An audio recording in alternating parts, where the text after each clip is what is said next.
ಇವತ್ತಿನ ಮಾತುಕತೆ ಬೈಕ್ಗಳ ಬಗ್ಗೆ ಮಾತಾಡೋಣ ಅಂತ. ಯಾವ್ದು ಬೈಕು, ಯಾವ ಸೆಗ್ಮೆಂಟ್ ಅಲ್ಲಿ, ಎಷ್ಟು ದುಡ್ಡಲ್ಲಿ, ಎಂತವ್ರಿಗೆ ಯಾವ ತರ ಬೈಕ್ ತಗೋಬೇಕು ಅನ್ನೋದ್ರ ಬಗ್ಗೆ ಸ್ವಲ್ಪ ಡಿಸ್ಕಷನ್ ಮಾಡ್ತೀವಿ. ಯಾಕಂದ್ರೆ ಸ್ಪೆಷಲಿ ನಾವು ಸ್ವಲ್ಪ ಇಲ್ಲಿ ಬೈಕ್ ಅಲ್ಲಿ ತುಂಬಾ ಇನ್ವಾಲ್ವ್ ಆಗಿರೋರು ಇದೀವಿ. ಸೊ ಅದ್ರ ಮೇಲೆ ಒಂದು ವಿಡಿಯೋ ಮಾಡೋಣ ಅಂತ ಅನ್ಕೊಂಡ್ವಿ. ಸೊ ನಿಮ್ಮ ಅನಿಸಿಕೆಗಳು ಏನಾದ್ರು ಇದ್ರೆ ಈ ಒಂದು ನಮ್ ಡಿಸ್ಕಷನ್ ಮುಗಿದಾದ್ಮೇಲೆ ಏನಾದ್ರು ನಿಮ್ಗೆ ನಮ್ ವಿಡಿಯೋ ನೋಡಾದ್ಮೇಲೆ ಏನೇನ್ ಅನಿಸಿಕೆ ಬರುತ್ತೆ, ಆ ಡಿಸ್ಕಷನ್ ಅಲ್ಲಿ ಸಜೆಷನ್ಸ್ ಆಗಿರ್ಬೋದು, ಏನೇ ಆಗಿರ್ಬೋದು. ಸೊ ಅದೇನಾದ್ರೂ ಬಂದ್ರೆ ಸೊ ದಯವಿಟ್ಟು ಕಮೆಂಟ್ ಮಾಡಿ. ಸೊ ಯಾರಾದ್ರೂ ಚಾನಲ್ ಸಬ್ಸ್ಕ್ರೈಬ್ ಮಾಡಿಲ್ಲ ಸಬ್ಸ್ಕ್ರೈಬ್ ಮಾಡಿ, ಬನ್ನಿ ಮಾತಾಡೋಣ.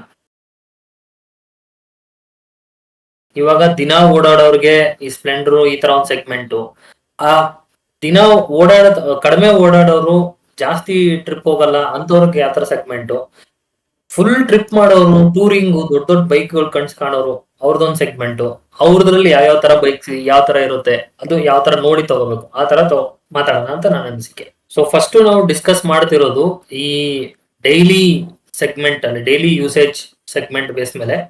ನನ್ನ ಎಕ್ಸ್ಪೀರಿಯನ್ಸ್ ಪ್ರಕಾರ ನಾನು ಏನ್ ನೋಡ್ತಾ ಇದ್ದೀನಿ ಎಲ್ರು, ಸೊ ಈಗ ಸಿಟಿಯಲ್ಲಿ ದಿನ ಆಫೀಸ್ ಹೋಗಿ ಬರೋರು, ಲೈಕ್ 20-30 ಕಿಲೋಮೀಟರ್ಸ್ ಡಿಸ್ಟೆನ್ಸ್ ಅಲ್ಲಿ ದಿನ ಹೋಗಿ ಬರೋರು, ಅಂತವ್ರಿಗೆ I think EV is the best ನನ್ನ ಅನಿಸಿಕೆ. ಯಾಕಂತಂದ್ರೆ ಇವಾಗ ನಾವು ಇಲ್ಲಿಂದ ಒಂದು 20-30 ಕಿಲೋಮೀಟರ್ ರೇಂಜ್ ಒಳಗಡೆ ಹೋಗ್ತೀವಿ ಅಂತಂದ್ರೆ ನಾವು ಟ್ರಾಫಿಕ್ ಇಶ್ಯೂನ ಫೇಸ್ ಮಾಡ್ತೀವಿ ಫಸ್ಟ್ ಥಿಂಗು.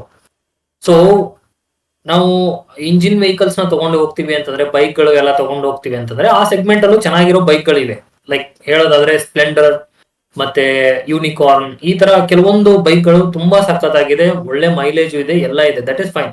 ಬಟ್ ಏನು ಅಂದ್ರೆ ಈ ಟ್ರಾಫಿಕ್ ಅಲ್ಲಿ ಈ ಗೇರ್ ವೆಹಿಕಲ್ಸ್ ನ ತಗೊಂಡು ಓಡಾಡೋದು ಸ್ವಲ್ಪ ಕಾಂಪ್ಲೆಕ್ಸ್ ಫೀಲ್ ಆಗುತ್ತೆ. ಯಾವಾಗ್ಲೂ ಗೇರ್ ಚೇಂಜ್ ಮಾಡ್ತಾ ಇರಬೇಕು, ಮೇಂಟೆನೆನ್ಸ್ ಕಾಸ್ಟ್ ನಿಮ್ಗೆ ಜಾಸ್ತಿ ಬರುತ್ತೆ.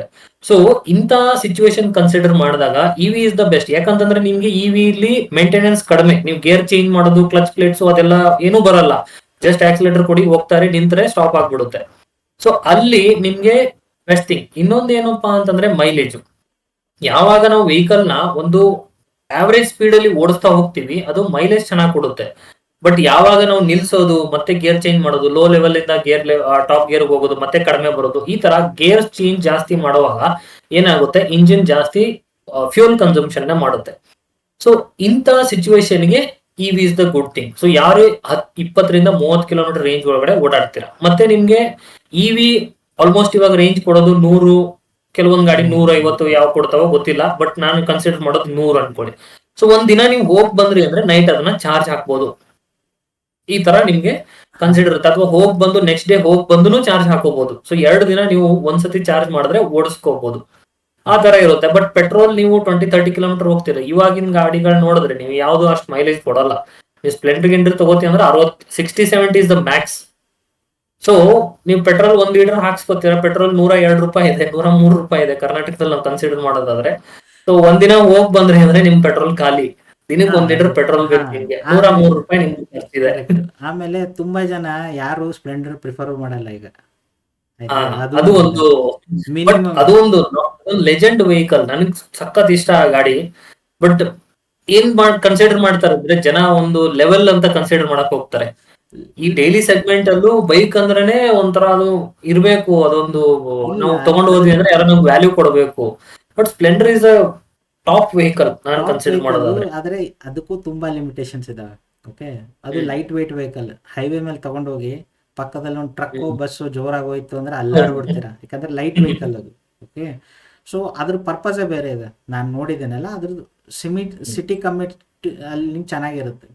ಆದರೆ ನಾನು ರೆಕಮೆಂಡ್ ಮಾಡೋದು, ಯಾರಾದ್ರೂ ಬೈಕ್ ತಗೋತಿದ್ರೆ 125 ಅಥವಾ 150cc ತಗೊಳ್ಳಿ, ಆಯ್ತಾ. ಮೈಲೇಜ್ ಹಿಟ್ ಆಗುತ್ತೆ ಆಬ್ವಿಯಸ್ಲಿ, ಆಯ್ತಾ. 125cc ತಗೊಂಡ್ರೆ ನೀವು ಅರೌಂಡ್ 50-60 ಬರ್ಬೋದು. 150ಗೆ ಬಂದ್ಬಿಟ್ರೆ ಆಲ್ಮೋಸ್ಟ್ 50ಗೆ ಬಂದ್ಬಿಟ್ಟಿರ್ತೀರ. 150cc ಬೈಕ್ ತಗೊಂಡ್ರೆ ಅರೌಂಡ್ 50 ಅಷ್ಟೇ, ಅದಕ್ಕಿಂತ ಜಾಸ್ತಿ ಬರಲ್ಲ. ಆದರೆ ಅದ್ರ ಜೊತೆಗೆ ನಿಮಗೆ ಒಂದು ಸ್ವಲ್ಪ ಒಳ್ಳೆ ಏನು ಬರುತ್ತೆ, ಪಿಕಪ್ಗೆ ಸಿಗುತ್ತೆ ನಾರ್ಮಲಿ ಕನ್ಸಿಡರ್ ಮಾಡಿದರೆ. ಆ್ಯಂಡ್ ಸೆಕೆಂಡ್ಲಿ ಹೈವೇನಲ್ಲಿ ಸ್ವಲ್ಪ ಹೋಗೋಕೆ ಈಸಿ ಆಗುತ್ತೆ ಲೈಫ್. ಈಗ ತುಂಬ ಜನ ಹೈವೇಲಿ ಅಡ್ಡಾಡ್ತಾರೆ. ಆಮೇಲೆ ಬೆಂಗಳೂರಂಥ ಊರಲ್ಲಿ ನೈಸ್ ರೋಡಲ್ಲೂ ಅಡ್ಡಾಡೋರು ಇದ್ದಾರೆ ಜನ, ಇಲ್ಲ ರಿಂಗ್ ರೋಡಲ್ಲಿ ಅಡ್ಡಾಡ್ತಿದ್ದಿರ್ತೀರ ಆಲ್ಮೋಸ್ಟು. ಸೊ ಅಂಥ ಟೈಮಲ್ಲಿ ಒಂದೊಂದು ಸತಿ ಸ್ಪೀಡು ಇಂಪಾರ್ಟೆಂಟೇ, ಪಿಕಪ್ಪು ಇಂಪಾರ್ಟೆಂಟೇ ಬೇಕು. ಮೈಲೇಜ್ ಹಿಟ್ ಆಗುತ್ತೆ ಆಬ್ವಿಯಸ್ಲಿ, ಆಯಿತಾ. ಮತ್ತು ಇವಿ ಜೊತೆ ಲಿಮಿಟೇಷನ್ಸ್ ಏನಿದೆ ಅಂದರೆ, ನೀವು ಮನೇಲಿ ಚಾರ್ಜ್ ಮಾಡ್ತೀರಿ ಅಂದರೆ ಸ್ವಲ್ಪ ಚೀಪ್ ಬೀಳುತ್ತೆ ಯೂಸೇಜು ಆ್ಯಂಡ್ ಎವ್ರಿಥಿಂಗ್. ಆದರೆ ನೀವು ಹೊರಗಡೆ ಎಲ್ಲಾದರೂ ಫಾಸ್ಟ್ ಚಾರ್ಜರ್ಗೆ ಹೋಗಿ ಚಾರ್ಜ್ ಮಾಡ್ತೀನಿ ಅಂತಂದರೆ ಕಾಸ್ಟ್ ನಿಮ್ಗೆ ಪೆಟ್ರೋಲ್ ಲೆವೆಲ್ಗೆ ಬಂದ್ಬಿಡುತ್ತೆ. ಅದು ಟ್ರೈ ಮಾಡಿದ್ದಾರೆ ಯಾರೋ ಚಾರ್ಜ್ ಮಾಡಿ, ತುಂಬ ರಿವ್ಯೂವರ್ಸ್ ಇದು ಹೇಳಲ್ಲ ನಿಮಗೆ. ನೀವು ಏನಾದರೂ ಹೊರಗಡೆ ಫಾಸ್ಟ್ ಚಾರ್ಜರ್ ಯೂಸ್ ಮಾಡಿದರೆ ಪೆಟ್ರೋಲ್ ಲೆವೆಲ್ಗೆ ದುಡ್ಡು ಕೊಡಬೇಕಾಗತ್ತೆ ನೀವು ಆಲ್ಮೋಸ್ಟ್, ಆಯಿತಾ. ಸೊ ಯಾವಾಗಾದರೂ ಇ ವಿ ಯಾವಾಗ ಬೆಟ್ರ್ ಅಂದರೆ ನಿಮಗೆ ಆಫೀಸ್ ಸ್ಪೇಸಲ್ಲಿ ಅಥವಾ ಮನೇಲಿ ಚಾರ್ಜ್ ಮಾಡೋಕ್ಕೆ ಆಪ್ಷನ್ ಇದ್ದರೆ ಅದು ಫ್ರೀ. ಮನೇಲಿದ್ರೂ ನಿಮ್ದು ಇದರಲ್ಲೇ ಬರುತ್ತೆ, ನಿಮ್ದು ಏನಿರುತ್ತೆ ಮೀಟರ್ ಸೆಟ್ಟಿಂಗ್ ಮೇಲೆ ಬರುತ್ತೆ. ಆಫೀಸಲ್ಲಿ ಕೆಲವೊಂದು ಆಫೀಸ್ ಅಂತೂ ಮ್ಯಾಂಡೇಟ್ರಿ ಫ್ರೀ ಕೊಡ್ತಿದ್ದಾರೆ, ಸುಮ್ಮನೆ ಹೋಗು 6 ಚಾರ್ಜ್ ಮಾಡ್ಕೊಂತ. ಅಂಥ ಟೈಮಲ್ಲಿ ಯೂಸ್ ಚೆನ್ನಾಗಾಗುತ್ತೆ. ಸೊ ಅಂಥ ಸಿಚುವೇಶನ್ ಇದ್ದರೆ ಯೂಸ್ ಮಾಡ್ಕೊಳ್ಳಿ. ಆ್ಯಂಡ್ ಸೆಕೆಂಡ್ಲಿ, ಯಾರಿಗೆ ಟೈಮ್ ಇರಲ್ಲ, ತುಂಬ ಬ್ಯುಸಿ ಶೆಡ್ಯೂಲ್ ಅಂದರೆ ಸೇಲ್ಸ್ ಪರ್ಸನ್ ಇದ್ದಾರೆ ಅಂತ ಇಟ್ಕೊಳ್ಳಿ, ಸೇಲ್ಸ್ ಇದ್ದಾರೆ, ಇಲ್ಲ ಯಾವುದೋ ಒಂದು ಕಂಪ್ನಿ ರಿಪ್ರೆಸೆಂಟೇಟಿವ್ ಇರ್ತಾರೆ, ಬೇರೆ ಕಡೆ ಡೆಮೋಗೆ ಹೋಗ್ತಿರ್ತಾರೆ, ಅಡ್ಡಾಡೋದು ಜಾಸ್ತಿ. 1-2 ದಿನ ಗಡ್ಬಿಡಿಲಿ ಚಾರ್ಜ್ ಮಾಡೋದು ಮರ್ತು ಬಿಟ್ರೆ ಬೆಳಗಡೆ ಹೋಗೋಕ್ಕಾಗಲ್ಲ, ಅದು ಒಂದು ರಿಸ್ಕ್ ಆಗುತ್ತೆ, ಆಯಿತಾ, ಮಿಸ್ ಆಗಿ ಚಾರ್ಜ್. ಸೊ ಅಂಥ ಟೈಮಲ್ಲೂ ಆ ರಿಸ್ಕ್ ಬರುತ್ತೆ ಫ್ಯಾಕ್ಟ್ರು. ಯಾಕಂದರೆ ಈಗ ಸದ್ಯಕ್ಕೆ ನೋಡಿದರೆ ಯಾವ ಇ ವಿ 2 ವೀಲರ್ಸು 1 ಗಂಟೆಲಿ ಅರ್ಧ ಗಂಟೆಲಿ ಚಾರ್ಜ್ ಆಗಲ್ಲ ಫುಲ್ಲು, ಎಷ್ಟೇ ಫಾಸ್ಟ್ ಚಾರ್ಜ್ ಇದ್ರೂ ಆಗಲ್ಲ. ಸೊ ನಿಮ್ಗೆ ಹೋಗೋ ಕಷ್ಟ ಆಗುತ್ತೆ. ಸೊ ಅದನ್ನು ತಲೆಯಲ್ಲಿ ಇಟ್ಕೊಳ್ಳಿ, ಒಂದಿನ ಚಾರ್ಜ್ ಮಾಡಲಿಲ್ಲ ಅಂದ್ರೂ ನಡೆಯುತ್ತೆ, ಐ ಕ್ಯಾನ್ ಮ್ಯಾನೇಜ್ ಅಂತ ಇದ್ದರೆ ಇ ವಿಗೆ ಹೋಗ್ಬೋದು. ಈಗ ಹೆಂಗಾಗುತ್ತೆ ಗೊತ್ತಾ, ಡೈಲಿ ಆಫೀಸ್ಗೆ 2 ತರ ಟ್ರಾವೆಲ್ ಮಾಡೋರು ಇರ್ತಾರೆ. ಕೆಲವರು ಆಫೀಸ್ಗೆ ಹೋಗಿ ವರ್ಕ್ ಮಾಡೋರು ಇರ್ತಾರೆ, ಇನ್ ಕೆಲವರು ಗಾಡಿನೇ ಆಫೀಸ್ ಮಾಡ್ಕೊಂಡಿರ್ತಾರೆ. ಕೆಲವರು ಫುಡ್ ಡೆಲಿವರಿ ಮಾಡ್ತಿರ್ಬೋದು, ಈಗ ಡನ್ಸೋ ಮಾಡ್ತಿರ್ಬೋದು, ಬ್ಲಿಂಕಿಟ್ ಮಾಡ್ತಿರ್ಬೋದು. ಸೊ ಅವ್ರಿಗೆಲ್ಲ ಈ 150cc ಗಾಡಿನ ಅಫೋರ್ಡ್ ಮಾಡೋಕ್ಕಾಗಲ್ಲ ಕೆಲವ್ರಿಗೆ. ಸೊ ಅವ್ರು ಏನಂದ್ರೆ ಲೋವರ್ CC ಬೈಕ್ಸ್ ನೇ ತಗೊಬೇಕು. ಪ್ಲಸ್ ಅವ್ರಿಗೆ ಇವಿನೂ ಸೂಟಬಲ್ ಆಗಲ್ಲ, ಯಾಕಂದ್ರೆ ಲಾಂಗ್ ಡಿಸ್ಟೆನ್ಸ್ ಟ್ರಾವೆಲ್ ಮಾಡ್ತಿರ್ತಾರೆ. ಅವ್ರಿಗೆ ಮಧ್ಯ ಚಾರ್ಜ್ ಖಾಲಿ ಆಯ್ತು ಅಂದ್ರೆ ಆರ್ಡರ್ ಡೆಲಿವರ್ ಮಾಡ್ಲೇಬೇಕಿರುತ್ತೆ. ಸೊ ಅವ್ರು ದಿನಕ್ಕಿಲ್ಲ ಅಂದ್ರೆ 100-150 ಕಿಲೋಮೀಟರ್ ಓಡಿಸ್ತಾರೆ ಬೆಂಗಳೂರು ಸಿಟಿ ಟ್ರಾಫಿಕ್ ಒಳಗೆ. ಸೊ ಅಂತವ್ರಿಗೆಲ್ಲ ಬೆಸ್ಟ್ ಅಂದ್ರೆ ಯಾವ್ದಾರು ಮೊಪೆಟ್ ತಗೊಬೋದು. ಮೊಪೆಟ್ ತಗೊಂಡ್ರೆ ಲಗೇಜ್ ಇಟ್ಕೊಬೋದು. ಬೈಕ್ ಅಲ್ಲಿ ಬಂತು ಅಂದ್ರೆ ಈಗ ಸ್ಪ್ಲೆಂಡರ್ ಇರ್ಬೋದು, ಪ್ಲಾಟಿನಾ, ಇಂಥದೆಲ್ಲ ಇದೆಯಲ್ಲ. ಸೊ ಇಂಥದ್ದು ಬೆಟರ್ ಆಪ್ಷನ್ ಅವ್ರಿಗೆ, ಯಾರು ಈಗ ಫುಡ್ ಡೆಲಿವರಿ ಮಾಡ್ತಿರ್ತಾರೆ, ಡೈಲಿ ಬೆಂಗಳೂರು ಸಿಟಿ ಒಳಗೆ ಓಡಾಡಿ ಅಂತವ್ರು. ಪ್ಲಸ್ ಎಲ್ಲ ಗಾಡಿದು ಈಟ್ ಕಡಿಮೆ ಇರುತ್ತೆ. ಈಗ ಜಾಸ್ತಿ CC ಬೈಕ್ಸ್ ಹೋಯ್ತು ಅಂದ್ರೆ ಈ ಬೆಂಗಳೂರು ಟ್ರಾಫಿಕ್ ಅಲ್ಲಿ ಈ ಈಟ್ ಅಲ್ಲಿ ದೊಡ್ಡ ದೊಡ್ಡ ಗಾಡಿಗಳು ಓಡಿಸ್ಬೇಕು ಅಂದ್ರೆ ಅವ್ರಿಗೆ ಕಷ್ಟ. ಬೆಸ್ಟ್ ಅಂದ್ರೆ ಬೆಟರ್ ಅಂದ್ರೆ ಅವ್ರಿಗೆ ಪಲ್ಸರ್ ವರ್ಗೂ ಪರ್ಚೇಸ್ ಮಾಡ್ಬೋದು. ಅದ್ ಬಿಟ್ರೆ ಶೈನ್ ಇದೆ, ಜಿಕ್ಸರ್ ಬರಲ್ಲ, ಸ್ಪ್ಲೆಂಡರ್, ಪ್ಯಾಷನ್. ಬೆಸ್ಟ್ ಇರೋದು ನಾನು ನೋಡಿದ್ದು ಯಾವ್ದು, TVS ಸ್ಪೋರ್ಟ್ಸ್ ಸಿಟಿ ಅಂತ ಬರುತ್ತೆ 110cc. ಆಮೇಲೆ ವಿಕ್ಟರ್ ರೀಲಾಂಚ್ ಮಾಡಿದ್ರು. ಸೊ ಇದೆಲ್ಲ ಅವ್ರಿಗಾಗುತ್ತೆ. ಕೆಲವ್ರು ಕೆಲವ್ರು ಸೆಕೆಂಡ್ ಟೈಪ್ ಆಫೀಸ್ಗೆ ಹೋಗೋರು. ಆಫೀಸ್ ಹೋಗೋರ್ಗೆ ಈ ಕಡಿಮೆ CC ಗಾಡಿ ಎಲ್ಲ ಸೂಟಬಲ್ ಆಗಲ್ಲ.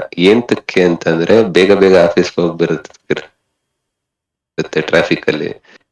ಬೆಂಗಳೂರು ಟ್ರಾಫಿಕ್ ಅಲ್ಲಿ ಅಷ್ಟು ಫಾಸ್ಟ್ ಆಗಿ ಹೋಗೋದು ಕಷ್ಟನೇ. ಬಟ್ ಅಟ್ಲೀಸ್ಟ್ 150cc 100cc ಗಾಡಿ ಇದ್ರೆ ಅವ್ರಿಗೆ ಬೆಟರ್. ಬೆಸ್ಟ್ ಅಂದ್ರೆ ಈಗ ಪಲ್ಸರ್ 180 ಇರ್ಬೋದು, FZ ಸೀರೀಸ್, ಆಮೇಲೆ ಜಿಕ್ಸರ್ ಇದೆ 200cc ಬಂತು ಅಂದ್ರೆ ಡ್ಯೂಕ್ ಬಂತು ಅಂದ್ರೆ ಹೈ ಪರ್ಫಾರ್ಮೆನ್ಸ್ ಗಾಡಿನೇ ಆಗ್ಬಿಡುತ್ತೆ. NS 200 ಅಂದ್ರೆ ಅದು ಹೈ ಪರ್ಫಾರ್ಮೆನ್ಸ್ ಗಾಡಿ. NS 160 ಇದೆ, TVS ಅಪಾಚೆ 160 ಇದೆ, ಇವನು ಎಲ್ಲ ಕನ್ಸಿಡರ್ ಮಾಡ್ಬೋದು. ಸೆಕೆಂಡ್ಲಿ ಎಲ್ಲರೂ ಪರ್ಫಾರ್ಮೆನ್ಸ್ ಪ್ರಿಫರ್ ಮಾಡಲ್ಲ, ಮೈಲೇಜ್. ಆಫೀಸ್ಗೆ ಹೋಗೋರು ಮೈಲೇಜ್ ನೋಡ್ತಾರೆ. ಮೈಲೇಜ್ ಬೇಕು ಅಂದ್ರೆ 150cc ಲಾಸ್ಟ್. ಈ ಆಫೀಸ್ಗೆ ಹೋಗೋರು ಅದು ನೋಡ್ತಾರೆ. ಇನ್ ಕೆಲವ್ರು ಇರ್ತಾರೆ ಆಫೀಸ್ಗೆ ದೊಡ್ಡ ದೊಡ್ಡ ಗಾಡಿನ ತಗೊಂಡ್ ಹೋಗ್ತಾರೆ, 400cc 600cc ಗಾಡಿಗಳನ್ನ. ಅದೇ ಟ್ರಾಫಿಕ್ ಅಲ್ಲಿ ನಿಲ್ಸಿದ್ರೆ 2 ಕಾಲು ಸುಟ್ಟೋಗಿ ತಂದೂರಿ ಆಗಿರ್ತಿತ್ತು ಅಷ್ಟೇ. ಬೆಟರ್ ಅವ್ರಿಗೆ ಆಫೀಸ್ಗೆ ದೊಡ್ಡ ದೊಡ್ಡ ವೆಹಿಕಲ್ ತಗೊಂಡು ಹೋಗೋರು ಇವರೆಲ್ಲ ಒಂದು ಪ್ಯಾಷನೇಟೆಡ್ ಪೀಪಲ್ಸ್. ಇವರೆಲ್ಲ ಇವ್ರಿಗೆ ಆಫೀಸ್ ಒಂದೇ ಇರಲ್ಲ, ಬೇರೆ ಏನೋ ಇರುತ್ತೆ. ಇವ್ರಿಗೆ ಟೂರಿಂಗು, ಓಡಾಡೋದು ಈ ತರ ಹುಚ್ಚಿರುತ್ತೆ. ಸೊ ಅಂತವ್ರು ಈಗ ತಗೊಂಡಿರ್ತಾರೆ ಗಾಡಿನ, ಇನ್ನೇನ್ ಮಾಡಕ್ಕಾಗುತ್ತೆ, ನಿಲ್ಸಕ್ಕಾಗಲ್ಲ, ಮನೆಯಲ್ಲಿ ಸುಮ್ನೆ ನಿಲ್ಸಕ್ಕಾಗಲ್ಲ. ಸೊ ಆಫೀಸ್ಗೂ ಅದರಲ್ಲೇ ಹೋಗ್ತಾರೆ. ಅದಂತೂ ಇದೆ. ಸೊ ಅದನ್ನೇ ನೋಡಿದಾಯ್ತು. ಇದು ಡೈಲಿ ಕಮ್ಯೂಟರ್ ಸೆಗ್ಮೆಂಟು, ಆಯ್ತಾ. ಇನ್ನು ನೆಕ್ಸ್ಟ್ ಬರ್ತಾರೆ ಎಲ್ಲ ದೊಡ್ಡ ಗಾಡಿ ಜನ. ಅಂದ್ರೆ ಇನ್ನು ಟೂರಿಂಗ್ ಹೋಗ್ತಾರೋ ಇಲ್ಲೋ ಗೊತ್ತಿಲ್ಲ, ಆದ್ರೆ ಟೂರಿಂಗ್ ಯಾವತ್ತಾದ್ರೂ ಮಾಡೋಣ ಅಂತ ಬೈಕ್ ತಗೊಳ್ಳೋರು. 200, 250cc, 350cc, 500cc ಆ ಪಾರ್ಟಿ. ಸೊ ಅವ್ರಿಗೆ ಟೂರಿಂಗ್ ಹೋಗ್ಬೇಕಂದ್ರೆ CC ಯಾಕೆ ಇಂಪಾರ್ಟೆಂಟ್ ಆಗುತ್ತೆ ಅನ್ನೋದು ಅದಕ್ಕೊಂದು ಎಕ್ಸಾಂಪಲ್ ಕೊಟ್ಟು ಹೇಳಿ. ದೊಡ್ಡ ಗಾಡಿ ಏನಕ್ಕೆ ಹೋಗ್ತೀವಿ, ಎಸ್ಪೆಷಲಿ ಟೂರಿಂಗ್ ಅಂತಂದ್ರೆ ಫಸ್ಟ್ ನಮ್ಗೆ ವೆಹಿಕಲ್ ವೇಟ್ ಬೇಕು. ಯಾಕಂದ್ರೆ ಹೈವೇ ಮೇಲೆ ಓಡಿಸ್ತೀವಿ ಅಂತಂದ್ರೆ ದೊಡ್ಡ ದೊಡ್ಡ ವೆಹಿಕಲ್ಸ್, ಕಾರ್ಗಳು, ಟ್ರಕ್ಗಳು, ಬಸ್ಗಳು ತುಂಬಾ ಫಾಸ್ಟ್ ಆಗಿ ಮೂವ್ ಆಗ್ತವೆ ಸೈಡ್ ಇಂದ. ಸೊ ಅಂತ ಸಿಚುವೇಶನ್ ಅಲ್ಲಿ ವೆಹಿಕಲ್ ಸ್ಟೆಬಿಲಿಟಿ ತುಂಬಾ ಮುಖ್ಯ. ಗಾಳಿ ಬಂದಾಗ ಅದು ಎಷ್ಟೇ ಗಾಳಿ ಬಂದ್ರೂ ವೆಹಿಕಲ್ ನಮ್ಗೆ ಪುಷ್ ಆಗ್ಬಾರ್ದು, ಏನೂ ಆಗ್ಬಾರ್ದು. ಫಸ್ಟ್ ಒಂದು ವೇಟ್ ಕನ್ಸಿಡರ್ ಆಗುತ್ತೆ.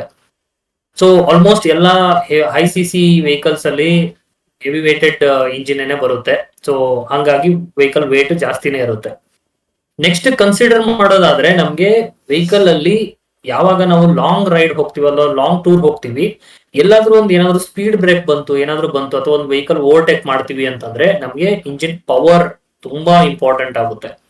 ಸೊ ಲೋ ಸೆಗ್ಮೆಂಟ್ ವೆಹಿಕಲ್ ಗಳಲ್ಲಿ ನಿಮ್ಗೆ ಅಷ್ಟು ಬೇಗ ರೀಚ್ ಸಿಗಲ್ಲ, ಒಂದೇ ಸತಿ ನೀವು ಫುಲ್ ಮಾಡಕ್ಕಾಗಲ್ಲ. ಯಾಕಂದ್ರೆ ನಮ್ಗೆ ಟೈಮಿಂಗ್ ತುಂಬಾ ಕಡಿಮೆ ಇರುತ್ತೆ. ಒಂದು ವೆಹಿಕಲ್ ಓವರ್ಟೇಕ್ ಮಾಡ್ತೀವಿ ಅಂತಂದ್ರೆ ಒಂದು ಫ್ಯೂ ಸೆಕೆಂಡ್ಸ್ ನಮ್ ಟೈಮ್ ಇರುತ್ತೆ, ಅಷ್ಟ್ರಲ್ಲಿ ನಾವು ಓವರ್ಟೇಕ್ ಮಾಡ್ಬೇಕಿರುತ್ತೆ. ಸೊ ಅದಕ್ಕೆ ಇಂಜಿನ್ ಪವರ್ ತುಂಬಾ ಮುಖ್ಯ ಆಗುತ್ತೆ. ಸೊ ಅದಕ್ಕೆ ನಮ್ಗೆ ಸಿ ಸಿ ಜಾಸ್ತಿ ಬೇಕು. ಸೊ ಆವಾಗ ಇಂಜಿನ್ ಪವರ್ ಜಾಸ್ತಿ ಬೇಕು, BHP ಜಾಸ್ತಿ ಬೇಕು ಸಡನ್ ಫುಲ್ ಮಾಡ್ಬೇಕು ಅಂತಂದ್ರೆ. ಸೊ ಅಂತ ಸೆಗ್ಮೆಂಟ್ಸ್ ಅಲ್ಲೂ ಒಳ್ಳೊಳ್ಳೆ ಗಾಡಿಗಳಿವೆ. ಬಟ್ ಎಲ್ಲಾನು ನಿಮ್ಗೆ ಒಂದೇ ಬೈಕ್ ಅಲ್ಲಿ ಸಿಗೋದು ತುಂಬಾ ಕಷ್ಟ. ನಾವು ಅದನ್ನ ನೋಡೋದಾದ್ರೆ ಇವಾಗ ಪ್ರತಿಯೊಬ್ಬ ಇವಾಗ ಯಾರಾದ್ರೂ ನಾನು ಟೂರಿಂಗ್ ಮಾಡ್ತೀನಿ, ನಾನು ಗಾಡಿ ಶೋಕಿದೆ, ನಾನು ದೊಡ್ಡ ಗಾಡಿ ತಗೋತೀನಿ ಅಂತ ಬಂದಾಗ ತುಂಬಾ ಸೆಗ್ಮೆಂಟ್ಸ್ ಗಳು ಕಣ್ ಮುಂದೆ ಕಾಣ್ತವೆ. ಯಾವ ತಗೊಳ್ಳಿ ಅನ್ನೋದು ತುಂಬಾ ಕನ್ಫ್ಯೂಷನ್ ಆಗುತ್ತೆ. ಸೊ ಅದು ರೈಡಿಂಗ್ ಪ್ಯಾಟರ್ನ್ ಮೇಲೆ ಡಿಪೆಂಡ್ ಆಗುತ್ತೆ. ನಿಮ್ ರೈಡಿಂಗ್ ಪ್ಯಾಟರ್ನ್ ಯಾವ ತರ ಇರುತ್ತೆ, ನೀವು ಹೆಂಗ್ ಓಡಿಸ್ತೀರಾ ಅದ್ರ ಬೇಸ್ ಮೇಲೆ ನೀವು ಬೈಕ್ ನ ಚೂಸ್ ಮಾಡ್ಬೇಕಾಗುತ್ತೆ, ಎಸ್ಪೆಷಲಿ ಈ ಸೆಗ್ಮೆಂಟ್ ಗಳಲ್ಲಿ. ಈಗ ಸೊ ಅದ್ರ ಎಕ್ಸ್ಪೀರಿಯನ್ಸ್ ಇಲ್ಲೊಬ್ರು ಇದಾರೆ. ಸೊ ಹಿಮಾಲಯನ್ ಯೂಸ್ ಮಾಡ್ತಿರೋರು. ಸೊ ಅದ್ರ ಬೇಸ್ ಮೇಲೆ ಅವರು ಟೂರಿಂಗ್ ಹೋಗಿದ್ದೀರಾ ಎಲ್ಲೆಲ್ಲೋ, ಸೊ ಅದ್ರ ಬೇಸ್ ಮೇಲೆ ಎಕ್ಸ್ಪೀರಿಯನ್ಸ್ ಬೇಸ್ ಮೇಲೆ ಶೇರ್ ಮಾಡಿ ನೋಡೋಣ. ಟೂರಿಂಗ್ ಎಂತಕ್ಕೆ ಬಿಗ್ಗರ್ ಸಿ ಸಿ ಗಾಡಿ ತಗೊಳ್ತೀವಿ ಅಂದ್ರೆ ಲಾಂಗ್ ಡ್ರೈವ್ಸ್ ಹೋಗ್ತೀವಿ ನಾವು. ಈಗ ಕಡಿಮೆ ಸಿ ಸಿ ಗಾಡಿದೆಲ್ಲ ಎಷ್ಟು ಕಿಲೋಮೀಟರ್ ಸರ್ವಿಸ್ ಮಾಡಿಸ್ತೀವಿ, 1000 ಕಿಲೋಮೀಟರ್ಗೆಲ್ಲ ಸರ್ವಿಸ್ ಮಾಡ್ತೀವಿ. ಪ್ಲಸ್ ಅದು ಇಂಜಿನ್ ಸಿ ಸಿ ಕಡಿಮೆ ಇರೋದ್ರಿಂದ ಹೀಟ್ ಅಷ್ಟು ಲಾಂಗ್ ಡಿಸ್ಟೆನ್ಸ್ ಕಂಟಿನ್ಯೂಸ್ ಟ್ರಾವೆಲ್ ಮಾಡಕ್ಕಾಗಲ್ಲ. ಈಗ ಆಕ್ಟಿವಾ ತಗೊಂಡು ನೀವು 120 ಕಿಲೋಮೀಟರ್ 150 ಕಿಲೋಮೀಟರ್ ಒಂದೇ ಸ್ಟ್ರೈಟ್ ಸ್ಟ್ರೆಚ್ ನಾನ್ ಸ್ಟಾಪ್ ಹೊಡಿದ್ರೆ ಇಂಜಿನ್ ಏನಾಗುತ್ತೋ ಗೊತ್ತಿಲ್ಲ. ಆಯಿಲ್ ಫುಲ್ ಹೀಟ್ ಆಗಿ ಬ್ಲಾಕ್ ಆಗೋ ಚಾನ್ಸಸ್ ಇರುತ್ತೆ. ಅಂದ್ರೆ ಆಯಿಲ್ ಬರ್ನ್ ಆಗ್ತಾ ಇರುತ್ತೆ ಒಳಗೆ, ಅಂದ್ರೆ ಎಂಟಿ ಆಗ್ಬಿಡುತ್ತೆ. ಸೊ ಈ ಬಿಗ್ಗರ್ ಸಿ ಸಿ ಗಾಡಿಗಳಲ್ಲೆಲ್ಲ ಇವಾಗ ಏನ್ ಮಾಡ್ತಿದ್ದಾರೆ, ಕೂಲರ್ ಕೊಡ್ತಿದ್ದಾರೆ. ಸೊ ಇಂಜಿನ್ ಕೂಲ್ ಆಗೋದಕ್ಕೆ. ಪ್ಲಸ್ ಇದ್ರಲ್ಲಿ ಲಾರ್ಜ್ ಅಂದ್ರೆ ಜಾಸ್ತಿ ಆಯಿಲ್ ಇರುತ್ತೆ ಇಂಜಿನ್ ಅಲ್ಲಿ. ಪ್ಲಸ್ ಹೀಟ್ ನ ಸಸ್ಟೈನ್ ಮಾಡ್ಕೊಳ್ಳೋ ಅಂತ ಕೆಪಾಸಿಟಿ ಇರುತ್ತೆ. ಬಿಗ್ಗರ್ ಸಿ ಸಿ ಇರುತ್ತೆ, ಇಂಜಿನ್ ದೊಡ್ಡ ಇರುತ್ತೆ. ಅದಲ್ಲದೆ ಲಾಂಗ್ ಡ್ರೈವ್ಸ್ಗೆ ಕಂಫರ್ಟಬಲ್ ಇರುತ್ತೆ. ಪ್ಲಸ್ ಈಗ ನಾರ್ಮಲ್ ಸಣ್ಣ ಪುಟ್ಟ ಗಾಡಿ ತಗೊಂಡ್ಬಂದ್ರೆ ಏನಾಗುತ್ತೆ, ನಾವು 70-80 ಅಲ್ಲಿ ಅಷ್ಟೇ, ಮ್ಯಾಕ್ಸಿಮಮ್ 70-80 ಕ್ರೂಸ್ ಮಾಡ್ಬೇಕು. ಸೊ ಈ ಬಿಗ್ಗರ್ ಸಿ ಸಿ ಇತ್ತು ಅಂದ್ರೆ ಆರಾಮಾಗಿ ಕಂಫರ್ಟಬಲ್ ಕೂತ್ಕೊಂಡು ಆರಾಮಾಗಿ 100 ಕಿಲೋಮೀಟರ್ 120 ಕಿಲೋಮೀಟರ್ ಸ್ಪೀಡ್ ಅಲ್ಲಿ ಆರಾಮಾಗಿ ಲಾಂಗ್ ಡಿಸ್ಟೆನ್ಸ್ ಕೂತ್ಕೊಂಡ್ರೆ ಏನು ಪೇನ್ ಆಗ್ಬಾರ್ದು. ಈಗ ಲಾಂಗ್ ಡಿಸ್ಟೆನ್ಸ್ ಒಂದೇ ಕಡೆ ಹಿಂಗ್ ಕೂತ್ಕೊಂಡು ಹೋಗ್ತೇನಪ್ಪ ನಾನು 100 ಕಿಲೋಮೀಟರ್ ನಾನ್ ಸ್ಟಾಪ್, ಎಲ್ಲೂ ಏನು ಪೇನ್ ಆಗ್ಬಾರ್ದು, ಕೈ ನೋವು ಬರಬಾರ್ದು, ಬೆನ್ನೋವು ಬರಬಾರ್ದು ಅಂದ್ರೆ ಈಗ ಟೂರಿಂಗ್ ಬೈಕು, ಈಗ ಫಾರ್ ಎಕ್ಸಾಂಪಲ್ ಹಿಮಾಲಯನ್ ಇರ್ಬೋದು, KTM ಅಡ್ವೆಂಚರ್ 390X ಇದೆ, ಅದೇ ತರ ಬೇಜಾನ್ ಗಾಡಿಗಳಿದಾವೆ. ಸೊ ಅದನ್ನ ಕನ್ಸಿಡರ್ ಮಾಡ್ಬೋದು, ಅದೊಂದು ಪರ್ಪಸ್. ಪ್ಲಸ್ ಈಗ ಎಲ್ಲಾದ್ರೂ ಲಾಂಗ್ ಡ್ರೈವ್ ಹೋಗಿರ್ತೀವಿ, ಅಲ್ಲಿ ರೋಡ್ ಸರಿಗಿರಲ್ಲ, ಗೊತ್ತಿರಲ್ಲ, ಆಫ್ ರೋಡ್ ಮಾಡೋ ಸಿಚುಯೇಷನ್ ಬರ್ಬೋದು. ನಮ್ ಇಂಡಿಯನ್ ಗವರ್ಮೆಂಟ್ ಗೊತ್ತಲ್ಲ ರೋಡ್ಗಳು ಹೆಂಗ್ ಮಾಡಿರ್ತಾರೆ ಅಂತ ಅನ್ಬಿಟ್ಟು ಅದಕ್ಕೂ ಅಡ್ವಾಂಟೇಜ್ ಆಗುತ್ತೆ. ಮತ್ತೆ ಇದು ಒಂದು ಅಡ್ವಾಂಟೇಜ್ ಆಗುತ್ತೆ ಇದಕ್ಕೆ. ಅಲ್ಲ, ಅದ್ರ ಜೊತೆಗೆ ಇನ್ನೊಂದು ಮಿಸ್ಅಂಡರ್ಸ್ಟ್ಯಾಂಡಿಂಗು, ಎಲ್ಲ ಹೆವಿ ವೇಟ್ ಮೇಲೆ ದೊಡ್ಡ ಇಂಜಿನ್ ಇರೋ ಗಾಡಿನ ಟೂರಿಂಗ್ ಯೂಸ್ ಮಾಡಕ್ಕಾಗಲ್ಲ. ಎಲ್ಲಾನು ಎಲ್ಲ ಆಗಲ್ಲ. ಈಗ ಅದ್ರಲ್ಲೂ ಸೆಗ್ಮೆಂಟ್ ಬರುತ್ತೆ. ಯಾಕಂದ್ರೆ ಕೆಲವೊಂದು ಸ್ಪೋರ್ಟ್ಸ್ ಬೈಕ್ಸ್ ಅಂತಾನೆ ಇರುತ್ತೆ. ಇದನ್ನ KTM ಸೀರೀಸ್ ಅಲ್ಲಿ ಹೇಳ್ತಿದ್ದೆ ನಾನು. KTM ಡ್ಯೂಕ್ ಸೀರೀಸ್ ಇದೆಯಲ್ಲ, ಅವು ಟೂರಿಂಗ್ ಅಂತ ಮಾಡಿರೋ ಗಾಡಿಗಳಲ್ಲ, ಆಯ್ತಾ. 100-200 ಕಿಲೋಮೀಟರ್ ಹೊಡೆದ್ ಬಿಡ್ತೀರಾ. ಆದ್ರೆ 500-1000 ಕಿಲೋಮೀಟರ್ ಹೋಗ್ಬೇಕಂದ್ರೆ KTM 250 ಇರಲಿ ಅಥವಾ ನಿಮ್ 400 ಇದೆಯಲ್ಲ, ಅದಾಗಲ್ಲ. ನಾನು ಕಂಫರ್ಟೇಬಲ್ ನಾವು ನೋಡಿದ್ದೀನಲ್ಲ, ಕಂಫರ್ಟ್ ಲೆವೆಲ್ ಆ ಗಾಡಿಗಳಿಗೆ ಇಲ್ಲ. ನೀವು ಅಡಿಷನಲ್ ಸೀಟ್ ಮಾಡಿಫಿಕೇಶನ್ಸ್ ಮಾಡಬೇಕು, ಪಾಶ್ಚರ್ ಇರ್ತವೆ. ಈಗ ನೀವು ಯಾವ್ದದು ರಾಯಲ್ ಎನ್ಫೀಲ್ಡ್ ಯಾವ್ದು GT 650ನಾ? Continental GT 650. ಸೊ ಅದು ಟೆಕ್ನಿಕಲಿ ಅದು ಹೈ ಸಿಸಿನೂ ಇದೆ, ಹೆವಿ ವೇಟ್ ಗಾಡಿನೂ ಇದೆ. ಆದ್ರೆ ಟೂರಿಂಗ್ ವೆಹಿಕಲ್ ಅಲ್ಲ ಅದು. ಅದನ್ನ ತಗೋಬೇಡಿ. ಟೂರಿಂಗ್ ಮಾಡೋದಿದ್ರೆ ಆ ಗಾಡಿ ಎಂದೂ ತಗೋಬೇಡಿ, ಆಯ್ತಾ. ಸೊ ಕನ್ಸಿಡರ್ ಏನು ಮಾಡಿ ಅಂದರೆ ಫಸ್ಟು ಟೂರಿಂಗ್ ಗಾಡಿ ಅಂದರೆ ಏನಿರ್ತವೆ, ಹೈ ಸಿ ಸಿ ಇರ್ತವೆ, ದ್ಯಾಟ್ಸ್ ಓಕೆ, ಸ್ವಲ್ಪ ಗಾಡಿನೂ ದೊಡ್ಡದಾಗೆ ಇರ್ತವೆ ಆಯಿತಾ. ಅದ್ರ ಜೊತೆಗೆ ಏನಿರುತ್ತೆ, ಕಂಫರ್ಟ್ ಇರುತ್ತೆ, ರೈಡಿಂಗ್ ಕ್ವಾಲಿಟಿ ತುಂಬ ಚೆನ್ನಾಗಿರುತ್ತೆ, ಕಂಫರ್ಟ್ ಇರುತ್ತೆ. ಸಿಂಪಲ್ ಎಕ್ಸಾಂಪಲ್, ನಾವು ಎಲ್ಲರೂ ಮೋಸ್ಟ್ ಕಾಮನ್ ಯಾವುದು ಅಂದರೆ ಫಸ್ಟ್ ಬರುತ್ತೆ ಹಿಮಾಲಯನ್ ಬರುತ್ತೆ, ಈ ಕರೆಂಟ್ಲಿ ರಾಯಲ್ ಎನ್ಫೀಲ್ಡ್ ಹಿಮಾಲಯನ್ ಬರುತ್ತೆ. ಅದರಲ್ಲೇ ಒಂದು ಸ್ವಲ್ಪ ಕಮ್ಮಿ ಇದೆ ಅಂದರೆ ಬಜೆಟ್ ಸೆಗ್ಮೆಂಟಲ್ಲಿ ನೋಡಿದರೆ ಹೀರೋದು ಎಕ್ಸ್ಪಲ್ಸ್ ಅಂತ ಬರುತ್ತಲ್ಲ, ಎಕ್ಸ್ಪಲ್ಸು ಇಂಪಲ್ಸು ಇಂಪಲ್ಸ್ ಮೊದಲಿತ್ತು, ಅದು ಸ್ಟಾಪ್ ಮಾಡಿ ಎಕ್ಸ್ಪಲ್ಸ್. ಈಗ ಎಕ್ಸ್ಪಲ್ಸ್ 250 ಅಂತ ಬರುತ್ತೆ. ಎರಡು ಒಂದೇ. ಸ್ವಲ್ಪ ಫೀಲು ಎಲ್ಲ Himalayan type rough and tough ಕೊಡೋಕೆ ಟ್ರೈ ಮಾಡಿದ್ದಾರೆ, ಆದರೆ ಕಮ್ಮಿ ಸಿ ಸಿ 250 cc ಇಂಜಿನ್ ಬರುತ್ತೆ ಅದರಲ್ಲಿ. ಸೊ 200 cc 200 cc ಆ ಗಾಡಿ ಚೆನ್ನಾಗಿದೆ, ಪರವಾಗಿಲ್ಲ. ಇವು touring type, off roading type ಎರಡಕ್ಕೂ ಯೂಸ್ ಆಗ್ತವೆ. ಓಕೆ, ಸೊ ಅದಕ್ಕೋಸ್ಕರ ಮಾಡಿರೋ. ಸೊ ಡಿಫ್ರೆನ್ಸ್ ಅರ್ಥ ಮಾಡ್ಕೊಳ್ಳಿ. ತುಂಬ ಜನ ತಲೆಯಲ್ಲಿರುತ್ತೆ ಹೈ ಸಿ ಸಿ ಇದೆ, ಡಾಮಿನಾರ್ ತಗೊಂಡು ನಾನು ಟೂರಿಂಗ್ ಹೋಗ್ತೀನಿ ಅಂದ್ರೆ ಹೋಗ್ಬೋದು, ಆದರೆ ಅದ್ರ ಸೀಟಿಂಗ್ ಎಲ್ಲ ಸರಿ ಮಾಡ್ಕೊಂಡು ಹೋಗ್ಬೇಕು, ಪಾಶ್ಚರ್ ಹೆಂಗಿದೆ ನೋಡಬೇಕು. ಡಾಮಿನಾರು ಪಾಶ್ಚರ್ ಲಾಂಗ್ ರೈಡಿಗೆ ಅಷ್ಟು ಚೆನ್ನಾಗಿಲ್ಲ, ಗಾಡಿ ಕೆಪಾಸಿಟಿ ಇದೆ ಆದರೆ ಪಾಶ್ಚರ್ ಸರಿ ಆಗಲ್ಲ. ಸೊ ಇಲ್ಲ, ಡಾಮಿನಾರ್ ಟೂರಿಂಗ್ಗೆ ಅಂತಾನೆ ಮಾಡಿರೋ ಗಾಡಿ ಅದು. ಡಾಮಿನಾರ್ ಚೆನ್ನಾಗಿದೆ. ಈ ಹಿಮಾಲಯನ್ ಎಕ್ಸ್ಪಲ್ಸ್ ಅಂದ್ರೆ ಹೆಂಗೆ ಅಂದ್ರೆ ಟೂರಿಂಗ್ ಪ್ಲಸ್ ಆಫ್ ರೋಡ್ಗೆ ಅಂತ ಮಾಡಿರೋದು. ಸೊ ಡಾಮಿನಾರ್ ಅಲ್ಲ, ಡಾಮಿನಾರ್ ಪೋಸ್ಚರ್ ನೋಡಿದ್ಯಾ ಡಾಮಿನಾರ್ದು? ಅಷ್ಟು ಚೆನ್ನಾಗಿಲ್ಲ ಕಂಪೇರ್. ಇಲ್ಲ, ಅದು ಆರಾಮಾಗಿ ಇದೆ. ಅದು ನಾರ್ಮಲ್ Okay, ಪಲ್ಸರ್ ಇದೆ. ಪ್ರಾಣಿ. ಓಕೆ, ನಾನು ಹಂಗಂದ್ರೆ ಹಳೆ ಡಾಮಿನಾರ್ ನೋಡಿರ್ಬೋದು, ಹೊಸ ಲೇಟೆಸ್ಟ್ ಡಾಮಿನಾರ್ ನೋಡಿಲ್ಲ ನಾನು. ಡಾಮಿನಾರ್ 400 Okay, ನೋಡಿದೀನಿ, then 250 ನೋಡಿಲ್ಲ ನಾನು ಅಷ್ಟು ಸರಿಯಾಗಿ. ಎರಡು ಸೇಮ್ ಇದೆ, ಇಂಜಿನ್ ಅಷ್ಟೇ ಚೇಂಜ್, ಡಿಸೈನ್ ಎಲ್ಲ ಸೇಮ್. ಡಾಮಿನಾರ್ ಚೆನ್ನಾಗಿದೆ ಗಾಡಿ ಡಾಮಿನಾರು. ಬಟ್ ನೀವೇನು ಅಂತಂದ್ರೆ ಬರೀ ಟೂರಿಂಗ್ ಅಂತ ಕನ್ಸಿಡರ್ ಮಾಡಿದ್ರೆ ರೋಡ್ ಮೇಲೆ ಜುಯಿ ಅಂತ ಹೋಗ್ಬೋದು, ರೋಡ್ ಮೇಲೆ ಬರ್ಬೋದು. ಆಫ್ ರೋಡಿಂಗ್ ಹೋಗ್ತೀರಾ ಅಂತಂದ್ರೆ ಕಷ್ಟ, ಯಾಕಂದ್ರೆ ಅದು ಸ್ವಲ್ಪ ಲೋ ಇದು, ಅದು ಮತ್ತೆ ವೆಯ್ಟ್ ಈ ತರ ಬಲ್ಕ್ ಕಾಣಿಸುತ್ತೆ ನಿಮ್ಗೆ. ಸೊ ಹಂಗಾಗಿ ಅದನ್ನ ನೀವು ಆಫ್ ರೋಡಿಂಗ್ ಹೋಗ್ತೀರಾ ಎಲ್ಲಾದ್ರೂ ಅಂತಂದ್ರೆ, ಅಥವಾ ನೀವು ಟ್ರಾವೆಲ್ ಮಾಡೋ ಡೆಸ್ಟಿನೇಷನ್ ರೂಟ್ ಅಲ್ಲಿ ಏನಾದ್ರು ಆಫ್ ರೋಡಿಂಗ್ ಬರುತ್ತಂದ್ರೆ ಅದನ್ನ ತಗೊಳಕ್ ಆಗಲ್ಲ ನೀವು. ಅದ್ ತಗೊಂಡ್ರೆ ನೀವು ಸ್ವಲ್ಪ ಕಷ್ಟ ಅನುಭವಿಸ್ತೀರಾ ಅಷ್ಟೇನೆ. ತಗೊಂಡ್ ಹೋಗ್ಬೋದು, ಯಾರು ಓಡಿಸೋರು ಹೆಂಗಾದ್ರು ಓಡಿಸ್ಕೋತಾರೆ, but you will face problem. So ಅದು ನಿಮ್ಗೆ ಕಷ್ಟ ಅನ್ಸುತ್ತೆ ಓಡ್ಸಕ್ಕೆ. ಅಂತ ಜಾಗದಲ್ಲಿ ನಿಮ್ಗೆ ಎಕ್ಸ್ಪಲ್ಸ್ ಮತ್ತೆ ಹಿಮಾಲಯನ್ ವೆರಿ ಕಂಫರ್ಟೇಬಲ್. ಸೊ ನೀವು ಈಸಿಯಾಗಿ ಎಂತದ್ನೇ ಆಫ್ ರೋಡಿಂಗ್ ಮಾಡಬಹುದು, ಆನ್ ರೋಡಿಂಗ್ನು ಹೋಗ್ಬೋದು.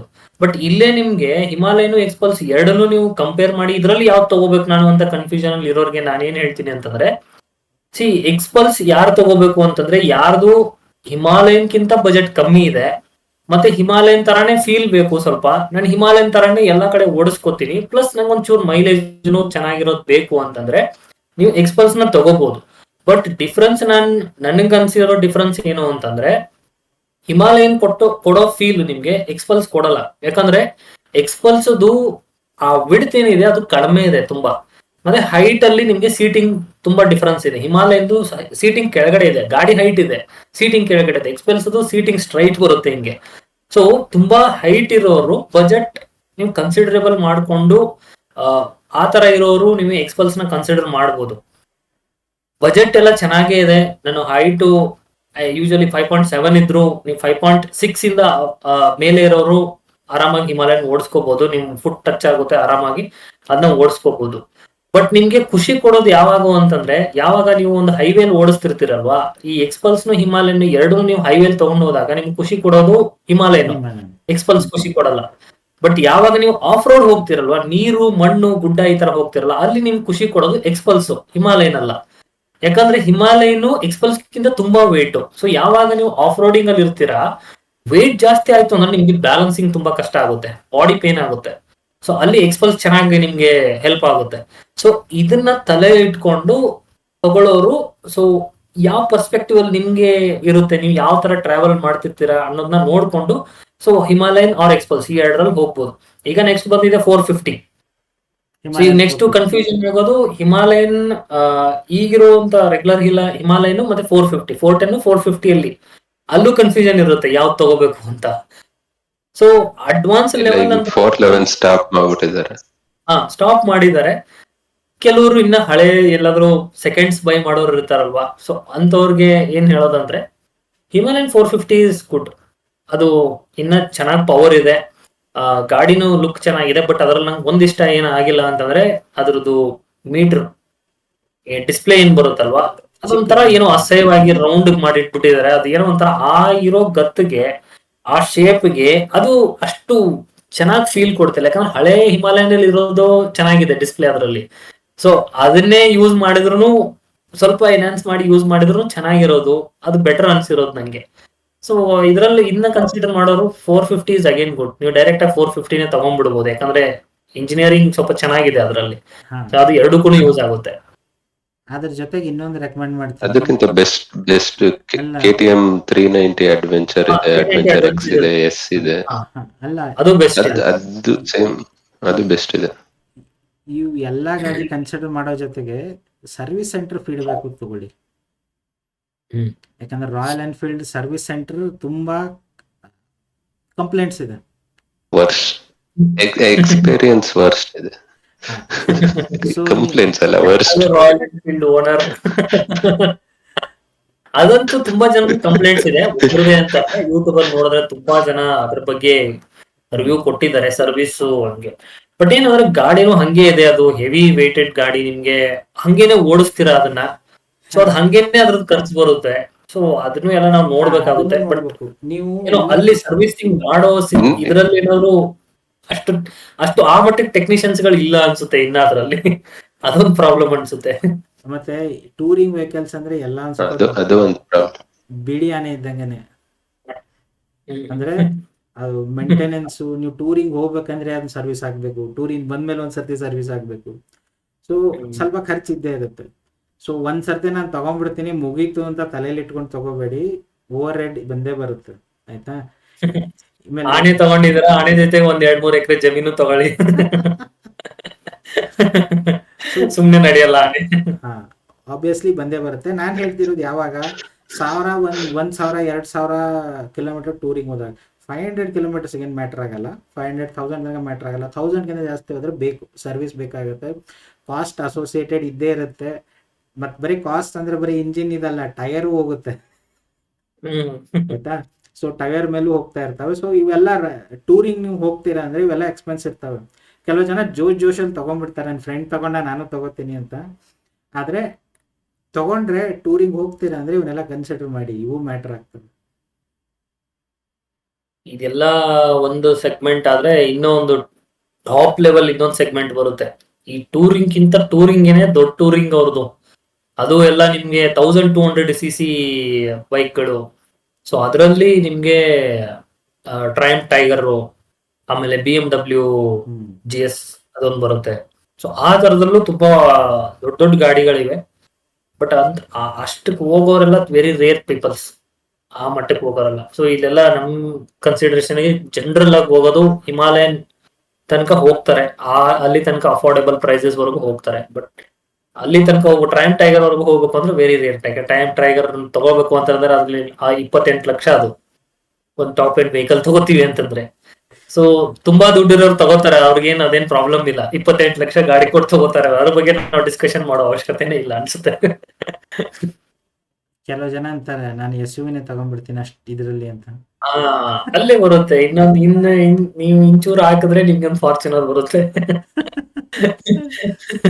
ಇನೋವಾ ಐಕ್ರಾಸ್ ಬರುತ್ತೆ. ಆ ಗಾಡಿಗಳು ಕೂಡ ಕಂಫರ್ಟಬಲ್, ಅದು ಒಂದು ಪ್ಯಾಷನ್. ಅದು ಗಾಡಿ ತಗೋಬೇಕಾದ್ರೆ ನೀವು ಯಾಕೆ ಗಾಡಿ ತಗೋತಿದ್ದೀರಾ, ನಿಮ್ ಮೇನ್ ಪರ್ಪಸ್ ಏನು, ಕ್ಲಾರಿಟಿ ತಗೊಳ್ಳಿ. ಯಾಕಂದ್ರೆ ಅದ್ರ ಮೇಲೆ ನೀವು ಗಾಡಿ SCC ತಗೋಬೇಕು, ಎಂತ ತಗೋಬೇಕು ಅನ್ನೋ ಕ್ಲಾರಿಟಿ ಸಿಗುತ್ತೆ. ತುಂಬಾ ಜನ ಸುಮ್ಮನೆ ಅಡ್ಡಾಡಕ್ ಆಫೀಸ್ಗೆ ಬೇಕಾಗಿರುತ್ತೆ ಹೋಗೋದು, ಆದ್ರೆ ದೊಡ್ಡದಾಗಿ ಹೆವಿ ಗಾಡಿ ತಗೋತಾರೆ. ಅದರಿಂದ ಅವ್ರಿಗೆ ಲಾಸ್ ಏನಿಲ್ಲ, ದುಡ್ಡು ವೇಸ್ಟ್ ಆಗುತ್ತೆ ಅಷ್ಟೇ. ಆದ್ರೆ ಅದು ಪರ್ಪಸ್ ನೀವು ಕಂಫರ್ಟೇಬಲ್ ಆಗು ಹೋಗ್ಬೋದು, ಆಯ್ತಾ. ಅದನ್ನ ಬಿಟ್ಟು ಸುಮ್ಮನೆ ಹೆವಿ ಟೆನ್ಷನ್ ತಗೊಂಡು ಅದರದ್ದೆಲ್ಲ ಟ್ರಾಫಿಕಲ್ಲಿ ಹೆವಿ ಗಾಡಿನ ದಬ್ಕೊಂಡು ಹೋಗ್ಬೇಕಾಗತ್ತೆ. ಸೊ ಅದಕ್ಕಿಂತ ನಿಮ್ದು ಏನು ಪರ್ಪಸ್ ಏನಿದೆ ಅದ್ರ ಮೇಲೆ ತಗೊಳ್ಳಿ. ಅಫೋರ್ಡೆಬಿಲಿಟಿ ಇತ್ತಂದ್ರೆ 2 ಗಾಡಿ ಇಡಿ, ಒಂದು ಆಫೀಸ್ಗೆ ಒಂದು ಸಪ್ರೇಟ್ ಇಡಿ, ಟೂರಿಂಗ್ ಅಂತಲೇ ಸಪ್ರೇಟ್ ಇಡಿ, ನಿಮ್ಗೆ ಅಫೋರ್ಡ್ ಆಗ್ತಿದ್ರೆ that is better option. So ಈ ಪಾಯಿಂಟ್ಸ್ ಕನ್ಸಿಡರ್ ಮಾಡಿ ತಗೊಳ್ಳಿ ನಿಮ್ಮ ಗಾಡಿ ಅದ್ರ ಮೇಲೆ.